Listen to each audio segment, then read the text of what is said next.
Welcome to Shida's Talk. Hello everyone. Today I'm going to help you to study Class 7, Unit 2, The Story of My Life, written by Helen Keller. ഇന്ന് നമ്മൾ നോക്കാൻ വേണ്ടി പോകുന്നത് 7ാം ക്ലാസ്സിലെ 2ാമത്തെ യൂണിറ്റിലുള്ള the story of my life എന്ന ഹെലൻ കെല്ലറുടെ ഒരു ആത്മകഥയാണ്. അപ്പോൾ ക്ലാസ് മുഴുവനായിട്ട് കേൾക്കുക. ഇതുവരെ സബ്സ്ക്രൈബ് ചെയ്യാത്ത ആരെങ്കിലും ക്ലാസ് കാണുന്നുണ്ടെങ്കിൽ ദയവായി ഒന്ന് സബ്സ്ക്രൈബ് ചെയ്യുക, ഇഷ്ടമായ ലൈക്ക് ചെയ്യുക.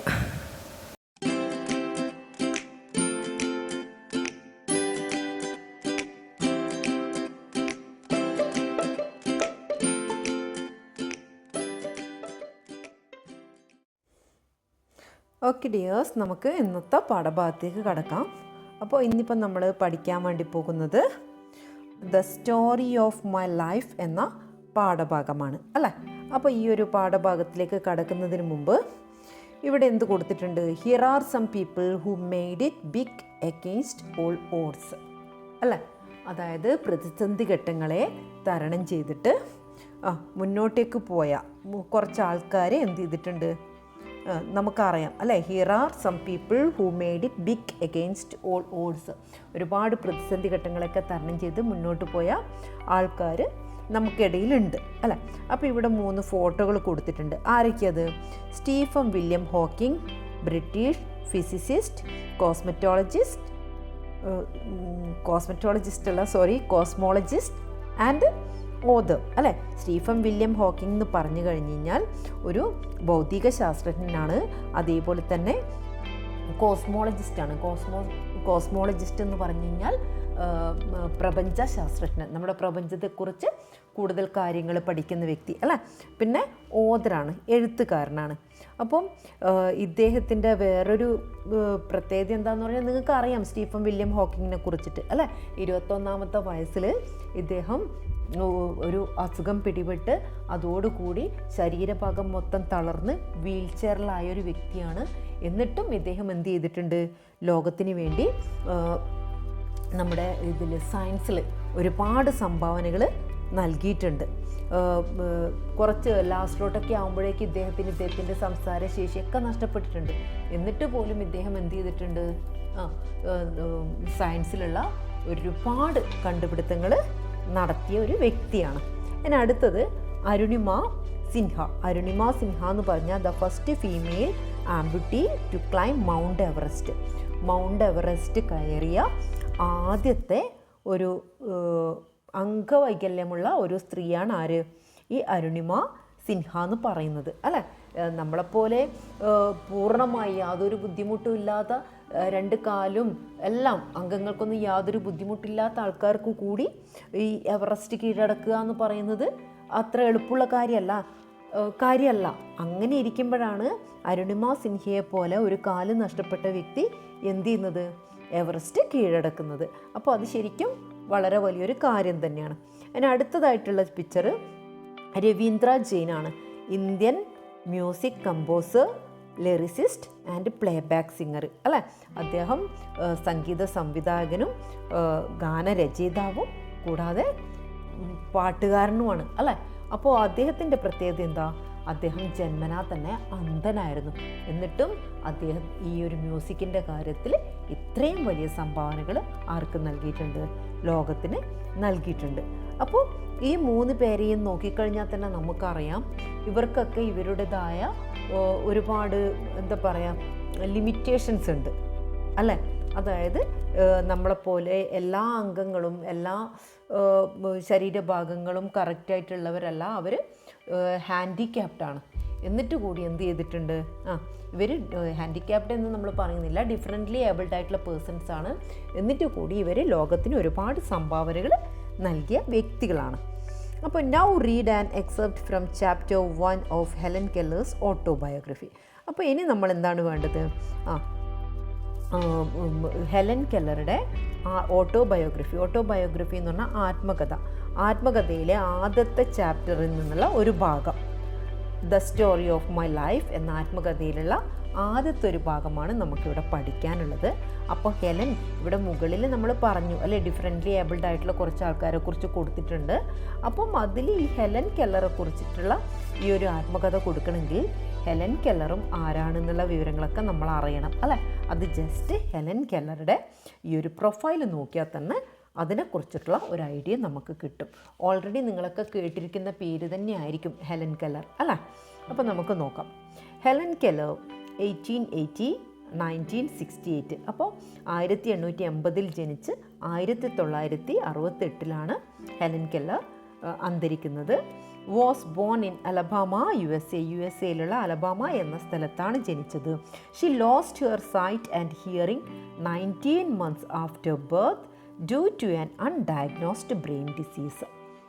അപ്പോൾ ജനിച്ച് 19 മാസമായപ്പോഴേക്കും കണ്ടുപിടിക്കപ്പെടാത്ത ഏതോ ഒരു ബ്രെയിൻ അസുഖം അല്ല, ആ ഒരു അസുഖത്തിൽ കാഴ്ചശക്തിയും കേൾവി ശക്തിയും നഷ്ടപ്പെട്ടു പോയ ഒരു വ്യക്തിയാണ് Helen Keller.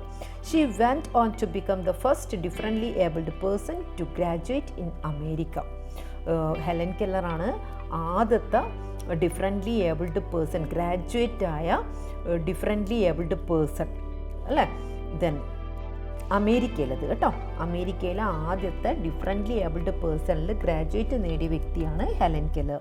She was considered one of the 100 most influential people in the country. രാജ്യത്തെ 100 ഇൻഫ്ലുവൻഷ്യൽ ആയിട്ടുള്ള ആൾക്കാരെ എടുത്തു കഴിഞ്ഞാൽ അതിലൊരു വ്യക്തി ആരാണ്? ഹെലൻ കെല്ലറാണ്. Today Helen Keller is symbol of determination, endurance and struggle. ഇന്ന് ഹെലൻ കെല്ലർ എന്ന് പറയുന്നത് ദൃഢനിശ്ചയത്തിൻ്റെയും, ഡിറ്റർമിനേഷൻ മീൻസ് ദൃഢനിശ്ചയം, ദെൻ എൻഡ്യൂറൻസ് മീൻസ് സഹിഷ്ണുത, ആൻഡ് സ്ട്രഗിൾ പോരാട്ടം, ഇതിൻ്റെയൊക്കെ ഒരു സിമ്പലാണ് ഇന്ന് ഹെലൻ കെല്ലർ എന്ന് പറയുന്നത്.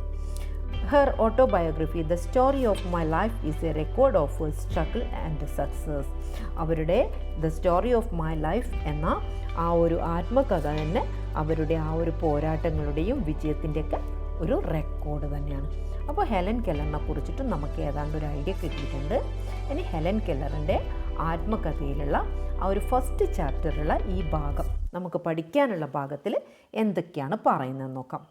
The beginning of my life was simple and much like every other little life. എൻ്റെ ജീവിതത്തിൻ്റെ ആദ്യ ഭാഗം എന്ന് പറയുന്നത് മറ്റുള്ള എല്ലാ ചെറിയ കുട്ടികളെയും പോലെ തന്നെ വളരെ സിമ്പിളായിരുന്നു. I came, I saw, I conquered as the first baby in the family always does.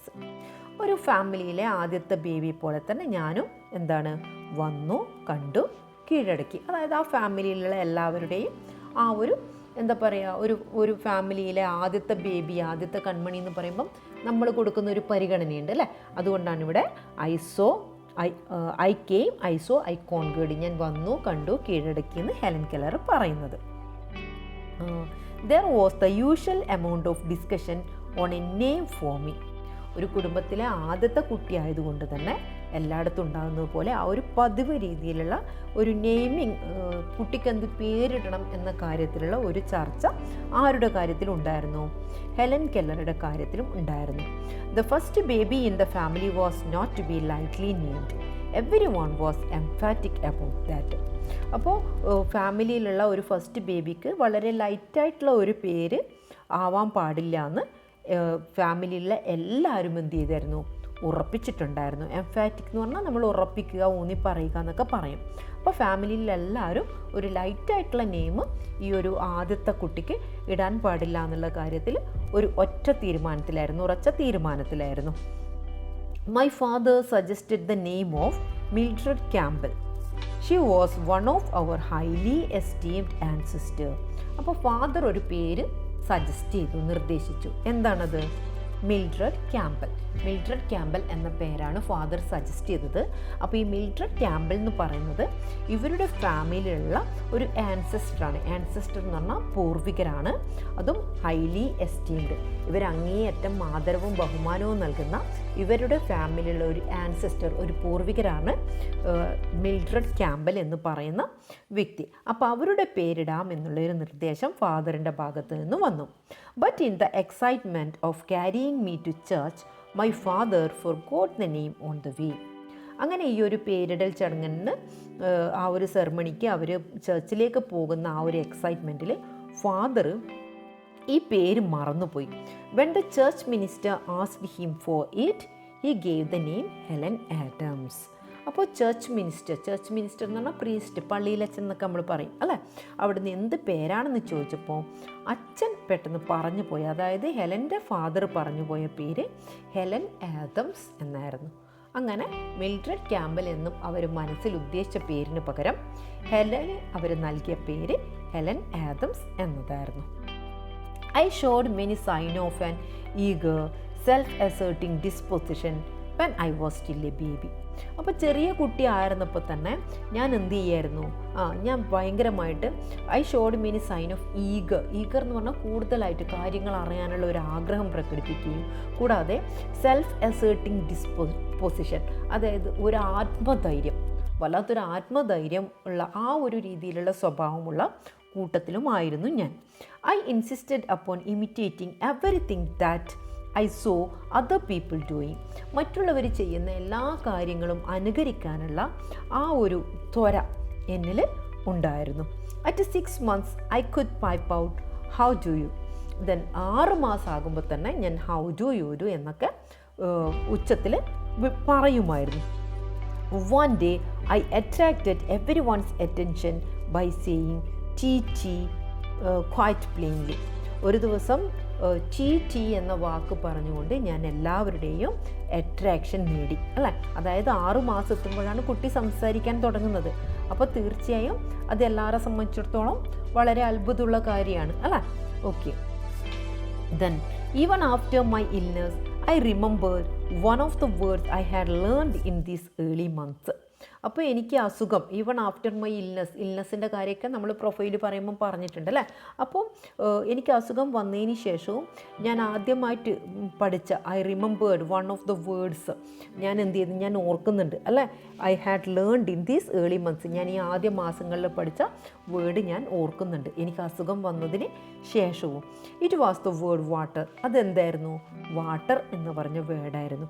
I continued make some sound for that word after all other speech was lost. എനിക്ക് എൻ്റെ ആ ഒരു സംസാരിക്കാനുള്ള ആ കഴിവ് നഷ്ടപ്പെട്ടപ്പോഴും ഞാൻ എന്ത് തുടരുമായിരുന്നു, ആ പഠിച്ച ആ ഒരു വാട്ടർ എന്ന വേർഡ് പറയാൻ വേണ്ടി ഞാൻ ശ്രമിക്കുമായിരുന്നു. I stopped making the sound wa only when I learn to spell the word. അപ്പം ഞാൻ ആ വേർഡ് പറയുമ്പോഴൊക്കെ ഞാൻ എന്ത് ചെയ്യേണ്ടി വരുമായിരുന്നു, ആ വാ എന്ന് മാത്രം പറഞ്ഞ് ഞാൻ സ്റ്റോപ്പ് ചെയ്യേണ്ടി വരുമായിരുന്നു. അത് മുഴുവൻ എനിക്ക് പറയാൻ പറ്റുമായിരുന്നില്ല. കാരണം ഈ ഒരു അസുഖത്തിന് ശേഷം ആ ഒരു സംസാരശേഷി നഷ്ടപ്പെട്ടതുകൊണ്ട്. They tell me I walked the day I was a year old. They told me എന്ന് പറഞ്ഞാൽ പാരൻസ് ആയിരിക്കും അല്ലേ. എന്ത് പറഞ്ഞിട്ടുണ്ട്? ഞാൻ 1 വയസ്സാകുമ്പോൾ തന്നെ നടക്കാൻ തുടങ്ങിയിട്ടുണ്ടെന്ന്. My mother had just taken me out of the bathtub and was holding me in her lap. അപ്പം നടക്കാൻ തുടങ്ങിയ സംഭവമാണ് പറയുന്നത്. അമ്മ എന്ത് ചെയ്തു, ബാത്ത് ടബിൽ നിന്നും എന്നെ എടുത്ത് അവരുടെ മടിയിലിരുത്തതായിരുന്നു. ബാത്ത് ടബ് എന്ന് പറഞ്ഞാൽ ആ കുട്ടികളെ നല്ല വലിയ ആൾക്കാരായാലും കിടന്ന് കുളിക്കുന്ന ആ ഒരു സാധനം, അതാണ് ബാത്ത് ടബ് എന്ന് പറയുന്നത്. അപ്പോൾ അതിൽ നിന്നെടുത്ത് എന്നെ മടിയിലിരുത്തിയതായിരുന്നു. I was suddenly attracted by the flickering shadows of leaves that danced in the sunlight on the smooth floor. അപ്പോൾ മടിയിലിരുന്നപ്പോൾ ഹെലൻ കെല്ലർ ഭയങ്കര അട്രാക്റ്റഡായി എന്തിൽ, ആ ഒരു flickering shadows of leaves. Flickering എന്ന് പറഞ്ഞാൽ മിന്നിമായുന്ന ആ ഒരു നിഴലുകൾ, ഏതിൻ്റെ? ലീഫിൻ്റെ. ആ ഒരു സൺലൈറ്റിൽ ഡാൻസ് ചെയ്യുന്ന ആ ഒരു ലീഫുകളുടെ ആ ഒരു ഷാഡോ ആ ഒരു നിലത്ത് സ്മൂത്തായ ഫ്ലോറിൽ കാണുന്നുണ്ടായിരുന്നു. അത് ഹെലൻ കെല്ലറിനെ അട്രാക്റ്റ് ചെയ്തു. I slipped from my mother's lap and almost ran towards them. ഞാൻ അമ്മയുടെ മടിയിൽ നിന്നും വഴുതി അതിനടുത്തേക്ക് ഓടി.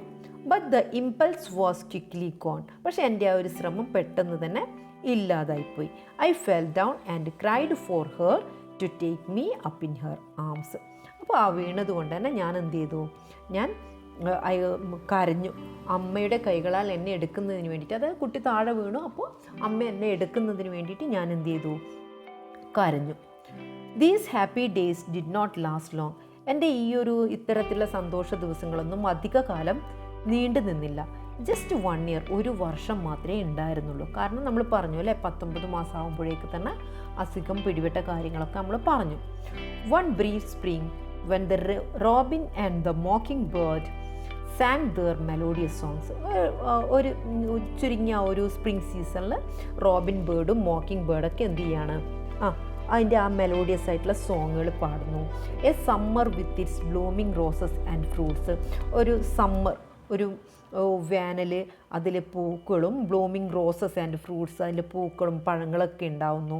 ആൻഡ് ഓട്ടം with its golden fruits and shedding leaves.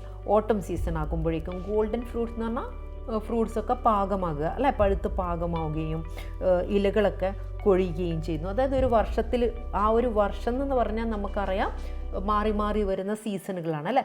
അപ്പോൾ ആ ഒരു വർഷത്തെ സീസണുകളെക്കുറിച്ചാണ് ഇവിടെ എന്ത് പറയുന്നത്, ആ ഒരു വർഷത്തെ എന്നല്ല, എല്ലാ വർഷവും ഉണ്ടാകുന്ന ആ സീസണുകൾ, അതായത് ആ ഒരു വർഷമാകുന്ന കാലഘട്ടത്തെ സീസണായി കാണിച്ചുകൊണ്ടാണ് ഇവിടെ ഹെലൻ കെല്ലർ പറയുന്നത്. ഓട്ടം with its golden fruits and shedding leaves it happened in February. അതായത് ആ ഒരു വർഷമാകുമ്പോൾ ആ ഒരു ഫെബ്രുവരി മാസത്തിലാണ്, അതായത് ജനിച്ച് ഒരു വർഷം, ആ ഒരു 19 മാസത്തെ കാര്യമാണ് പറയുന്നത് അല്ലേ. ഒരു വർഷം കഴിഞ്ഞ് ആ ഒരു ഫെബ്രുവരി മാസമാകുമ്പോഴാണ് എന്ത് സംഭവിച്ചത്, in the middle of winter സീസണിൽ എന്ത് സംഭവിച്ചത്. I was struck by the illness which closed both my eyes and ear for ever. ഞാൻ ഒരസുഖം പിടിപെട്ട് എൻ്റെ കാഴ്ചശക്തിയും കേൾവിശക്തിയും എന്നേക്കുമായി നിലച്ചു പോയത്. The doctor thought I would not live, but early one morning the fever left me. അപ്പോൾ ആദ്യം തന്നെ ഹെലന് വന്നതൊരു പനിയായിരുന്നു അല്ലേ. അപ്പോൾ ഡോക്ടർ എന്ത് വിചാരിച്ചു, ഹെലൻ ഇനി ജീവിച്ചിരിക്കില്ല എന്ന് വെച്ചു. പക്ഷേ ഒരു ദിവസം രാവിലെ തന്നെ, ബട്ട് ഏർലി വൺ മോർണിംഗ്, ഒരു ദിവസം രാവിലെ എൻ്റെ പനിയൊക്കെ മാറി. There was great rejoicing in the family that morning. ആ ദിവസം ഫാമിലിയിൽ വളരെയധികം ആഹ്ലാദമായിരുന്നു അല്ലേ. പനിയൊക്കെ മാറി, കുട്ടിയുടെ അസുഖം മാറി തിരിച്ചു വരുന്നു എന്ന് കാണുമ്പോൾ ഫാമിലിയിൽ വളരെയധികം സന്തോഷമായിരിക്കും. അപ്പോൾ ഫാമിലിയിൽ എല്ലാവരും വളരെയധികം ആഹ്ലാദത്തിലായിരുന്നു. But no one, not even the doctor, knew that I would never see or hear again. പക്ഷെ ആരും തന്നെ, ഡോക്ടർക്ക് പോലും മനസ്സിലായിട്ടുണ്ടായിരുന്നില്ല എനിക്ക് കാണാനും വീണ്ടും എനിക്ക് കാണാനും കേൾക്കാനും കഴിയും എന്നുള്ളത്. അതായത് ആ ഒരു അസുഖം, ആ ഒരു പനി വന്ന് ആ ഒരു അസുഖം ബാധിച്ചതോടുകൂടി അസുഖം മാറി തിരിച്ചു വന്നെങ്കിലും ഹെലന് കാഴ്ചശക്തിയും കേൾവിശക്തിയും നഷ്ടപ്പെട്ടിട്ടുണ്ടായിരുന്നു. I fancy I still have confused memories of that illness. അല്ലേ, ആ ഒരു അസുഖത്തിനെ കുറിച്ചുള്ള ആ ഒരു ഓർമ്മകളിൽ ഞാൻ ഇപ്പോഴും കൺഫ്യൂസ്ഡ് ആണ്. I especially remember the tenderness with which my mother tried to soothe me in my waking hours. ഞാൻ ഉണർന്നിരിക്കുന്ന സമയങ്ങളിൽ ആ അമ്മ എന്നോട് കാണിച്ച ആ ഒരു ടെൻഡർനെസ്, അതായത് ആ ഒരു എന്താ ടെൻഡർനെസ് എന്ന് പറഞ്ഞാൽ നമ്മളിപ്പോൾ എന്താ പറയുക, ആ ഒരു ലാളന അല്ലേ. അതായത് എന്നെ ആശ്വസിപ്പിക്കുന്നതിന് വേണ്ടി അമ്മ എന്നോട് കാണിച്ച ആ ഒരു ലാളന ഞാൻ എന്ത് ചെയ്യുന്നു, ഓർക്കുന്നു. I also remember the pain and confusion with which I wake up after a disturbed sleep. അതായത് ആ ഒരു ഡിസ്റ്റർബ് സ്ലീപ്പ്, നല്ലതല്ലാത്ത ഒരു ഉറക്കം. കാരണം നമുക്ക് വയ്യ, നമ്മൾ അതുവരെ കാണുകയും കേൾക്കുകയും ചെയ്തൊരു വ്യക്തിക്ക് പെട്ടെന്ന് അതൊക്കെ നഷ്ടപ്പെടുമ്പം നമുക്ക് സുഖകരമായ ഒരു ഉറക്കമൊന്നും ലഭിക്കില്ല. അപ്പോൾ ആ ഒരു സുഖകരമല്ലാത്ത, അതായത് ആ ഒരു രാത്രി ഉറങ്ങി എഴുന്നേറ്റാന്ന്, അതും നല്ലൊരു ഉറക്കമല്ല ഇവിടെ പറയുന്നത്. ഓക്കെ, എഴുന്നേറ്റ് കഴിഞ്ഞ് കഴിഞ്ഞാൽ എനിക്ക് എൻ്റെ ആ ഒരു വേദനയും കൺഫ്യൂഷനൊക്കെ ഞാൻ എന്ത് ചെയ്യുന്നു, ഞാൻ ഓർക്കുന്നു. I turn my eyes away from the ones love light. Automatically ഞാൻ എന്ത് ചെയ്തു, ഞാൻ ഒരിക്കൽ സ്നേഹിച്ചിരുന്ന ആ വെളിച്ചത്തിൽ നിന്നും ഞാൻ എന്ത് ചെയ്തു, എൻ്റെ കണ്ണുകൾ മാറ്റി. അതായത് ഇപ്പോൾ എന്താ, ഒന്നും ആർക്ക് കാണാൻ പറ്റുന്നില്ല, ഹെലന് കാണാൻ പറ്റുന്നില്ല. But except for these fleeting memories, it all seems very unreal, like a nightmare. പക്ഷേ except for these fleeting memories, ഈ ക്ഷണികമായ ഈ ഒരു ഓർമ്മകൾ എല്ലാം എന്തായിരുന്നു, it all seems very unreal. ഈ ഒരു ക്ഷണികമായ ഈ മെമ്മറികളൊക്കെ ഒരു അൺറിയൽ, ഒരു യാഥാർത്ഥ്യമല്ലാത്ത പോലെ, ഒരു എന്താ പറയുക, നൈറ്റ്മെയർ അല്ലേ, ഒരു പേടി സ്വപ്നം അതുപോലെയായിട്ട് എനിക്ക് തോന്നിയിരുന്നു. Then gradually I got used to the silence and darkness that surrounded me. അതായത് അസുഖം ബാധിച്ച ഒരു സമയത്ത് നമുക്കതൊരു ഉൾക്കൊള്ളാനുള്ള ഒരു ബുദ്ധിമുട്ടുകളാണ് ആ ഒരു ഇതിന് മുമ്പത്തെ വരികളിൽ പറഞ്ഞിരിക്കുന്നത്. അപ്പോൾ ഓട്ടോമാറ്റിക്കലി എന്ത് ചെയ്തു, ഞാൻ I use the silence and darkness that surrounded me, എനിക്ക് ചുറ്റുമുള്ള ആ ഒരു സൈലൻസും ആ ഒരു ഡാർക്ക്നെസ്സൊക്കെ എനിക്ക് യൂസ്ഡായി തുടങ്ങി. I forgot completely that it had all been very different. It was my teacher who changed everything and set my spirit free. അല്ലേ, I forgot completely that it had all been very different. ആ ഒരു വ്യത്യാസം, അതൊക്കെ ഞാൻ എന്ത് മറന്നു. അതായത് ഞാൻ സംഭവങ്ങളൊക്കെ കണ്ടുകൊണ്ടിരിക്കുകയും കേട്ടുകൊണ്ടിരുന്ന കാലവും അതൊക്കെ നഷ്ടപ്പെട്ടിപ്പോഴുണ്ടായിരുന്ന ആ ഒരു വ്യത്യാസവും അതൊക്കെ ഞാൻ മറന്നു. അതായത് ഞാനിപ്പോൾ കംപ്ലീറ്റ് ആ ഒന്നും കാണാത്തതും കേൾക്കാത്തതുമായ ആ ഒരു അവസ്ഥയെ എന്ത് ചെയ്തു, യൂസ്ഡായി കഴിഞ്ഞു. അതുകൊണ്ട് തന്നെ അതിൻ്റെ ഇടയിലുള്ള ആ ഒരു സമയങ്ങളൊക്കെ ഞാൻ മറന്നു. It was my teacher who changed everything and set my spirit free. എൻ്റെ ടീച്ചറായിരുന്നു എൻ്റെ ഇതിനൊക്കെ ആ ഒരു മാറ്റം വരുത്തിയത്, അല്ലേ. അതായത് ഞാൻ ആ ഒരു കൺഫ്യൂഷനിലും എൻ്റെ ആ ഒരു എന്താ പറയുക, ഈ ഒരു ഇതുണ്ടാവില്ലേ, നമുക്ക് കണ്ടുകൊണ്ടിരുന്ന് പെട്ടെന്ന് ഒന്നും നമുക്ക് കാണാൻ പറ്റാതിരിക്കുമ്പോഴുള്ള സമയത്തുള്ള നമ്മുടെ ഒരു മാനസികാവസ്ഥ, ആ ഒരു പ്രയാസങ്ങൾ, അതിനെയൊക്കെ ഇല്ലാതാക്കി എൻ്റെ ആത്മാവിനെ സ്വതന്ത്രമാക്കിയത് എൻ്റെ ടീച്ചറായിരുന്നു. But the first 19 months of my life had been different. പക്ഷേ എൻ്റെ ആദ്യത്തെ ആ ഒരു 19 മാസത്തെ ലൈഫ് എന്ന് പറയുന്നത്, ജീവിതം എന്ന് പറയുന്നത് തികച്ചും വ്യത്യസ്തമായിരുന്നു. I had caught glimpses of broad green field, a luminous sky and tree and flowers. എനിക്ക് വിശാലമായ പച്ചപ്പാടങ്ങളും ലുമിനസ് മിന്നിത്തിളങ്ങുന്ന ആകാശവും മരങ്ങളും പൂക്കളും ഒക്കെ എനിക്ക് എന്ത് ചെയ്യാമായിരുന്നു, I had caught a glimpses, എനിക്ക് കാണാൻ പറ്റിയിട്ടുണ്ടായിരുന്നു. The darkness that followed could not wholly blot them out. അപ്പോൾ അതിനുശേഷം വന്ന ആ ഒരു ഡാർക്ക്നെസ്സിന് എന്ത് ചെയ്യാൻ വേണ്ടി പറ്റിയിട്ടില്ല, എൻ്റെ ഇത്തരം കാഴ്ചകളെ കംപ്ലീറ്റായിട്ട് മറക്കാൻ പറ്റിയിട്ടില്ല. അതായത് ആദ്യം ജനിച്ച ആ ഒരു 19 മാസം ഞാൻ കണ്ടിരുന്ന ആ കാഴ്ചകളൊക്കെ എപ്പോഴും എൻ്റെ മനസ്സിൽ തന്നെ ഉണ്ട് എന്ന് പറഞ്ഞുകൊണ്ട് നമ്മുടെ ഈ ഒരു പാഠഭാഗം ഇവിടെ അവസാനിക്കുകയാണ്. എല്ലാവർക്കും ക്ലാസ് ഇഷ്ടമായിട്ടുണ്ടാവുമെന്ന് വിചാരിക്കുന്നു. ഇഷ്ടമായാൽ തീർച്ചയായും ലൈക്ക് ചെയ്യുക. സബ്സ്ക്രൈബ് ചെയ്യാതെ കാണുന്ന ഒരുപാട് കൂട്ടുകാരുണ്ട്, ദയവായി സബ്സ്ക്രൈബ് ചെയ്യുക. ഓക്കെ, വീഡിയോ ഇഷ്ടമായെങ്കിൽ ലൈക്ക് ചെയ്യുക, ഷെയർ ചെയ്യുക, സബ്സ്ക്രൈബ് ചെയ്യാത്തവർ സബ്സ്ക്രൈബ് ചെയ്യുക. ബെൽ ബട്ടൻ്റെ കാര്യം മറന്നു.